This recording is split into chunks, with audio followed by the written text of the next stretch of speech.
Here it holds true that only the one who works gets bread, that only the one who is in anxiety finds rest, that only the one who descends into the lower world rescues the beloved, that only the one who draws the knife gets Isaac. Søren Kierkegaard, Fear and Trembling. The story of Oblivion is unique among the Elder Scrolls titles, and fairly unique among role-playing games in general. See, in Morrowind, you are the Nerevarine. In Skyrim, you are the Dragonborn. In both cases, you really embody the Chosen One trope. You're a unique individual who alone is able to save the world from disaster. Everything, like the center of the narrative, really depends on you. But in Oblivion, however, you actually aren't the chosen one. You're not truly the one that the story is about.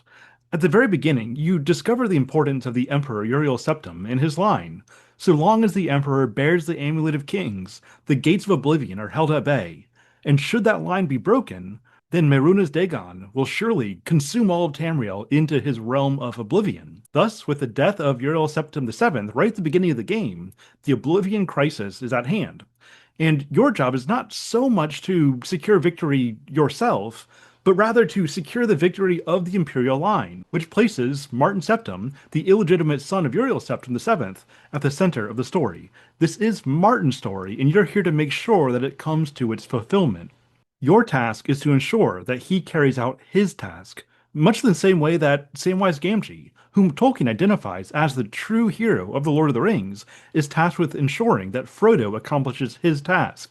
You know, if somebody were to be asked, who's the hero of Lord of the Rings, I think most people would say Frodo. But Tolkien actually says, no, the principal hero of The Lord of the Rings is actually Sam. Because it is Sam's humble virtue of service that allows Frodo to carry out his own narrative task, at least to the extent that Frodo can do that. I mean, I guess I won't spoil Lord of the Rings, but most of you probably know how that turns out. But nonetheless, Tolkien identifies Sam as the principal hero, despite the fact that he plays something of a secondary role to the more primary character. Likewise, to jump franchises again, this is Obi-Wan Kenobi, who let Darth Vader strike him down so that he could become more powerful, not in serving himself, or even its own ambitions to serve the good, to the light side of the Force, but rather he allows himself to be struck down so he can become more powerful as he serves Luke in accomplishing the task that is set out for Luke. And so, embracing such humble, sacrificial service, Obi-Wan became far more powerful than he would have been on his own in opposing the forces of evil in his own strength. His strength rightly belonged to another. And when he relinquished his strength in service of helping the other accomplish his task, well, Obi-Wan actually became more powerful. Because for the true hero, the important thing is not so much that he is the one who achieves victory, but rather the important thing is that he plays his part in seeing victory achieved, right? He doesn't have to be the one achieving victory. He achieves victory in seeing victory achieved. There's an important difference there. And so such a hero is loyal, even to the point of death, to all who are on the side of good. And he has the wisdom to know what role people are to play, and he plays his role in helping them fulfill theirs. And so he recognizes the unity that goodness provides in opposition to the fragmentation of evil. Because the obvious reality is that Luke would not rise to his ideal form without the sacrifice of Obi-Wan, and Obi-Wan would not rise to his ideal form without his sacrifice. Frodo would not accomplish his mission without Sam, and Sam would not accomplish his mission without sacrifice. Martin Septim would not preserve Tamriel without the hero of Kvatch, and the hero of Kvatch would not be a hero at all if he were not willing to plunge himself into oblivion and obscurity in order to ensure Martin's victory. Thus, true heroism is not concerned with being seen as heroic, but rather with being heroic. And for more on this, let's talk a bit about the Knight of Faith, as described by the Danish existentialist Søren Kierkegaard. Now, according to Kierkegaard, the Knight of Faith is the highest ideal of human existence that someone might embody. This is someone who does not place their hope in worldly fortune, but nor do they live solely in accordance with rational reserve, such as we get in Stoicism. The one who merely forsakes worldly fortune is he calls the Knight of Infinite Resignation. This is like the Stoic. For the Knight of Infinite Resignation is the one who resigns themselves from all finite goods, and that's where they end. And this is what we're encouraged to do by the likes of Seneca, Epictetus, and the emperor philosopher Marcus Aurelius. No, the Knight of Faith goes beyond this resignation. They sacrifice all worldly goods. They sacrifice their relationship to fortune, to good fortune, with the confidence that is confides, with faith, that all will be returned back to him more fully.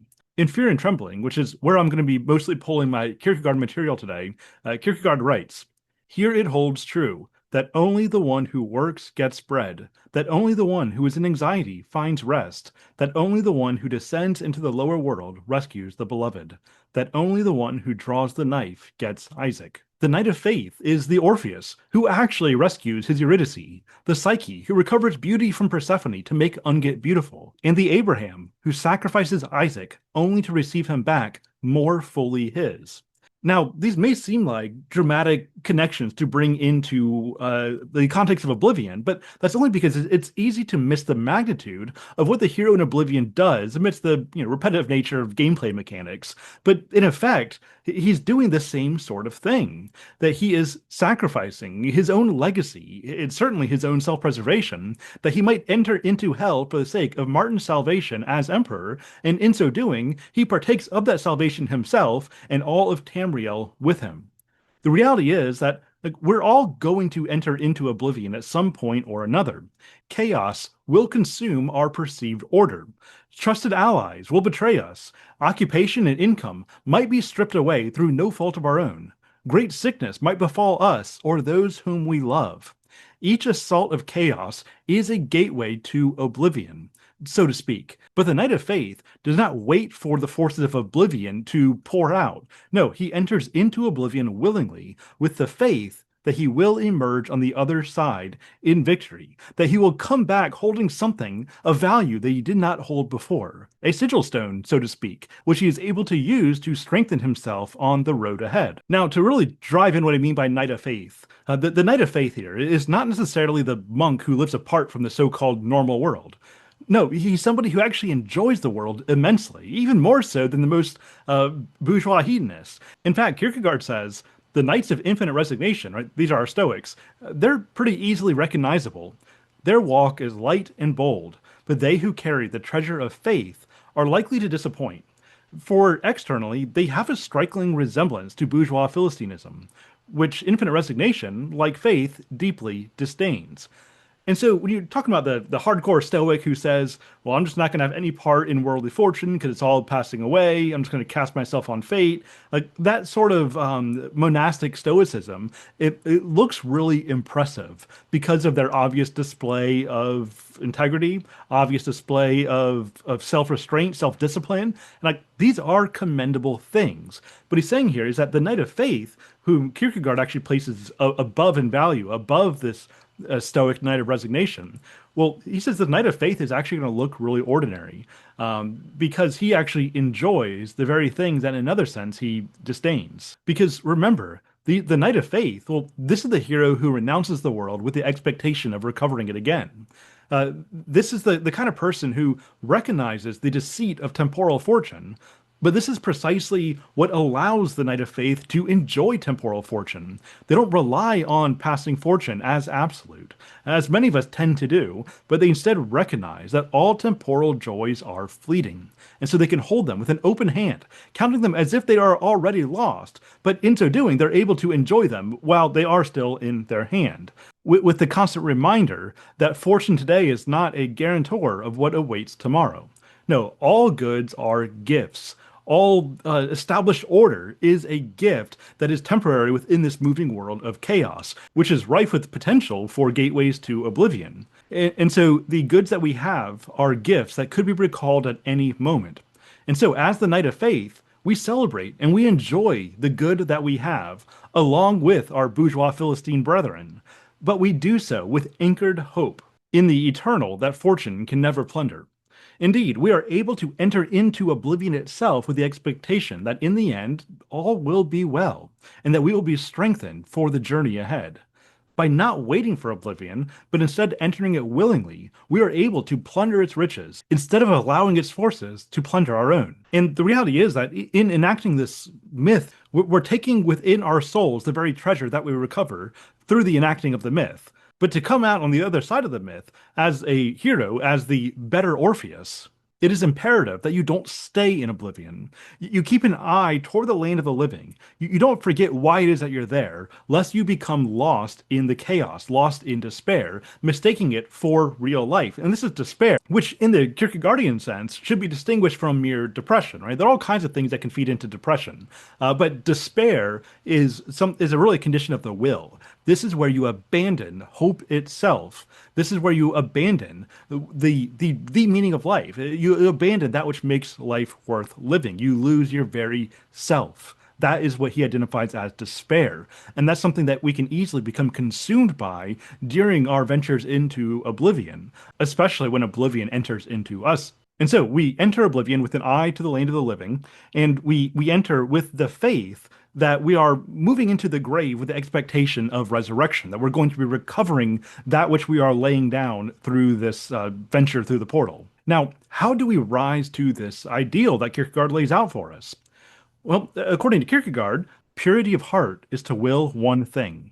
He writes, "The knight of faith will have the power to concentrate the conclusion of all his thinking into one act of consciousness.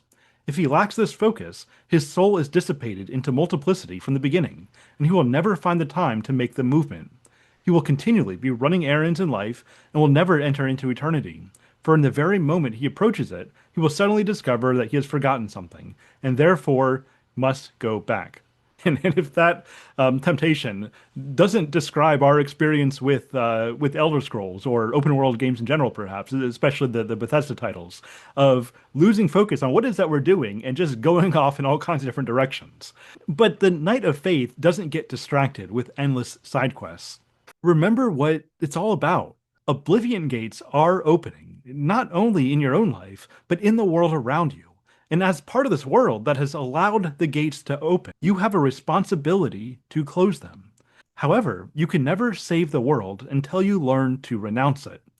Only by refusing to tether yourself to fleeting goods can you discover the good that makes good things good, the beatitude that fortune can never take away, but that continually stands within your reach if only you would reach for it.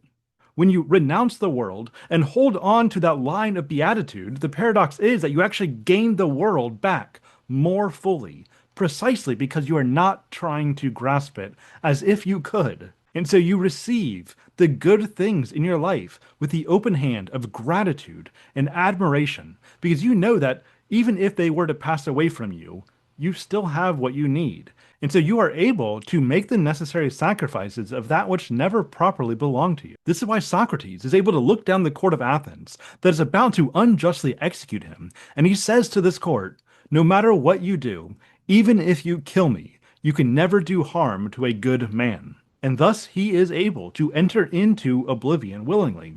His life was meaningful because he did not cling to it tightly. He learned to die before he died, and so death lost its power. And so, enter into oblivion willingly. Plunge yourself into the chaos that breaks into life that you might bring it more fully into order. Play the hero, help others to fulfill the roles that they have to play. And for your part, play the hero, not so you will be hailed as a hero, but so that you might be a hero. As Kierkegaard says, anyone who loves God needs no tears, no admiration. He forgets the suffering in the love. Suffer as you must, but do not heed the suffering. For here it holds true that only the one who works gets bread, that only the one who is in anxiety finds rest, that only the one who descends into the lower world rescues the beloved, that only the one who draws the knife gets Isaac. Until next time, Godspeed.